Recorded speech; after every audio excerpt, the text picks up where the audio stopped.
So there are reports coming out that apparently Sony is interested in buying Warner Bros., which is very interesting, I would say. We're going to be running through this. We're going to be running through what this could mean when it comes to Warner Bros., what this could mean for DC and Marvel, what this could mean specifically for the gaming stuff, because I know that's what you guys are interested in. And what does this mean for Warner Bros. Games, and what does this mean for PlayStation Studios? So when getting into it, what I'm going to be doing is I'm going to be reading this article by Mike Straw and Insider Gaming, so please go check them out. And then I'll be pretty much running through a little bit more information you need to know, a couple theories that I have and all that stuff. So without further ado, I'm just going to get straight into, well, this article itself, again, by Mike Straw and Insider Gaming, so please go check them out. They'll be linked in the description. So starting the article off with Sony is reportedly interested in buying Warner Bros. Games assets. So Sony is exploring the idea of buying Warner Bros. Games various gaming assets. That's according to a new report that surfaced this week. According to SE Scoops, Sony is interested in buying Warner Bros.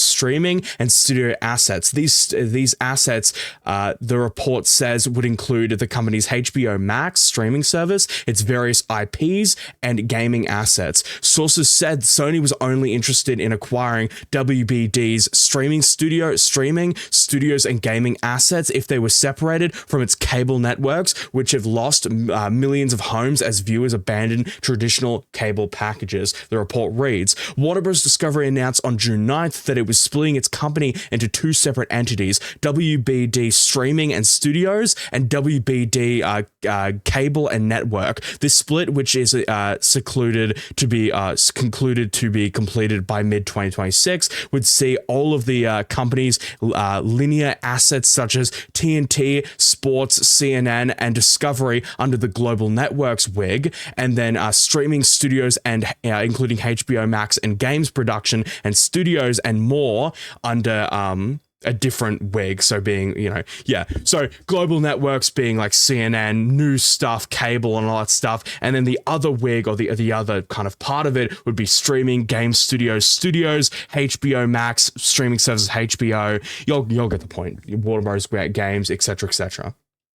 And personally, my theory on why they've split the company up is mainly because of acquisition. I think Warner Bros. Has been very interested in getting acquired for a long time, but I personally think no one was interested in acquiring Warner Bros. In its entirety.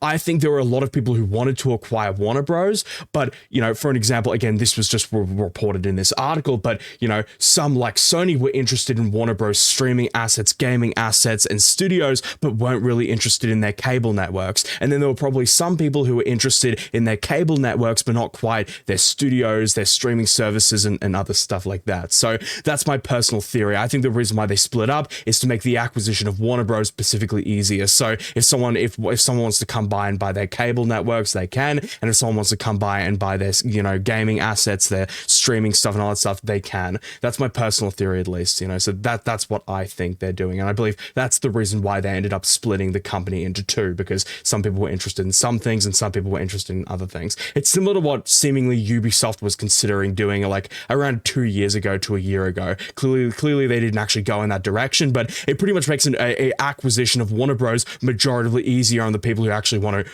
acquire Warner Bros. It means they don't have to acquire the whole lot. They can acquire what they really want in there.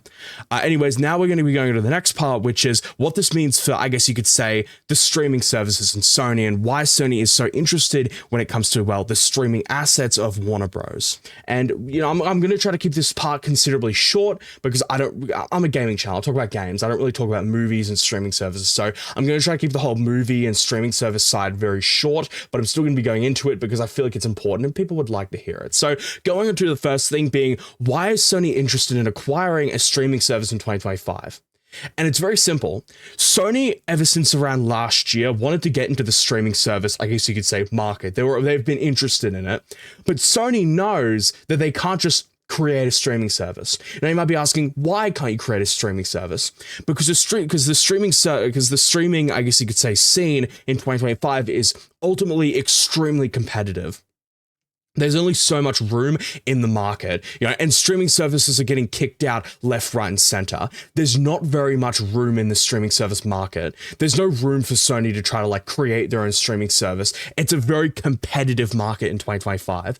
Even though Sony has an extremely strong catalog of movies and TV shows, there's no physical way for Sony to create a streaming service and then rival something like Max. It's never going to happen. It was never going to happen. So what do you do when you can't create your own streaming service in 2025, but you really want a streaming service? Well, you acquire one. But then you've got to ask yourself, what one do they acquire? Netflix, Disney Plus, and Prime Video, they're all off the table. They're already they're not up for sale. They're not going to be sold. They're not up for sale. That's never going to happen. So those are off the table. So what you're looking for now is you're looking for an established streaming service which is up for sale. Now, last year, they tried to acquire Paramount. They specifically wanted to acquire Paramount because they had an established streaming service, I guess you could say decent streaming service, with various IPs around it. They were very interested in it, and that's the specific reason why. And I think they put up $27 billion, but ended up getting outbid by Skydance, meaning they went off the table. So, they couldn't acquire Paramount, they couldn't get Paramount Plus. Even though a lot of people see Paramount Plus as being quite small and very niche, because it is quite small, Sony doesn't need a massive streaming service like Netflix to get into the market. They just need a small established streaming service like Stand or again like Paramount Plus to just get themselves in the market. Then what they do from there is they grab their extremely big catalog of movies that Sony Pictures has and an extremely large catalog of TV shows that they have. Then they dump all of their catalog, all of their movies and all of their TV shows onto that streaming service, adding a heap of value to that streaming service, because Sony Pictures has a huge catalog of movies and TV shows, ginormous catalog. So if they acquire a streaming service, even if it's quite a small one, but as long as it's established in the industry, even if it is a small one, they can add a large amount of value to that streaming service, meaning they don't need a large streaming service. They just need one that's established enough, like Paramount Plus, which has a consistent 7 to 8 million people subscribe to it. They just need a small niche one. They don't need a Netflix. They don't need that, because as long as they have one small established one, then they can grow from there. They just can't grow from nothing. That's the thing. The streaming service industry, or the streaming scene, is so competitive, you can't grow from nothing. Because if Sony was to go out and just make a streaming service, it wouldn't work, because again, it's highly competitive. They need at least one that is established. Again, Paramount Plus might not be very big, but it is established in the streaming world, and it would work perfectly. But again, obviously that deal fell through, because again, Skydance acquired them. So what's the second best option? Warner Bros. They're in the exact same category. They cost around probably 35 to maybe, $28 billion. They've got a streaming service with established IPs around it, including game rights, which is just a benefit on top of that one. Something Paramount didn't really have. Paramount had a little bit, but not even remotely as much as what Warner Bros. Had, meaning that's why Sony wants to acquire Warner Bros. And their streaming side of Warner Bros. That's why they want to take it on, because Sony clearly wants a streaming service, but they don't want to create a new one, because again, that industry is extremely competitive. So what's the next best option? I just mentioned this before, but it's to buying I guess you could say, a smaller established one, which is again, Paramount Plus or Stan, or again, Max. Max is, I guess you could say, a bigger one in the market. They're probably fourth or third, but they're established, they're for sale, and they've got various IPs around them. They work perfectly for Sony. And once the licensing rights, because how Sony did it is 82% to 90% of Sony's catalog has been licensed out to places like Disney Plus, licensed out to streaming services like Netflix, Prime Video. You guys get the point. They've all been licensed out, but they've only been licensed out for a number of years, meaning once that license once that license is pretty much expired, then Sony gets the streaming rights back to those movies. And then you know what they do from there? They grab those movies, and instead of licensing them out again, they put those licensed movies onto their streaming service, which is now Max, which they now own. And then what they do is they grab their insanely massive Sony Pictures catalog of movies and TV shows that add heaps of value to Max, meaning Max has 10 times more value, meaning Max is bigger, and then slowly goes up the ranks. That's all they need. They need a small, established streaming service. Then what they can do is they can dump their insanely strong catalog of movies and TV shows on it, And then bam, they've got a streaming service that's established to a certain extent, which has heaps of value on it, and it works. That made kind of no sense near the end there, but you guys kind of get the point. You know, Sony wants a streaming service. You can't create a streaming service in 2025. So what's the second best option? Buy a streaming service, at least a small and established one. And that's clearly what they're doing. You know, Max is kind of in a similar boat right now as Paramount Plus. It's big, but it's not Netflix. It's not Disney Plus, meaning there's room to grow. That's what I'm trying to say. That part of the video went extremely long and way longer than what I planned on it going, but I think that's the best way I can explain it. And I'm actually, I'm proud of that part because I don't really talk about movies or TV shows or streaming services very much, meaning that part kind of just, it flowed really well. I'm proud of that one. But anyways, going on to the next part of the video, and the next part of the video mainly just being what this means for DC and Marvel and Sony and Marvel and their relationship. And I can tell you exactly how it would affect their relationship. It would affect their relationship at all, or not at all. This would literally not affect their relationship even in the slightest. This would not, no. There's nah. It's like, that's really it. You know what I mean? Marvel doesn't give a flying fuck if Sony acquires DC. You know, and then, yeah, that's it. Marvel doesn't care. You know, yeah, does Marvel kind of see DC as a competitor? 1000% they do. But really, in the grand scheme of things, Marvel doesn't care if Sony acquires DC. Sony will own own a little bit of Marvel. They'll own Spider-Man, and they'll own DC, and they'll make DC films, and they'll still keep making Spider-Man films.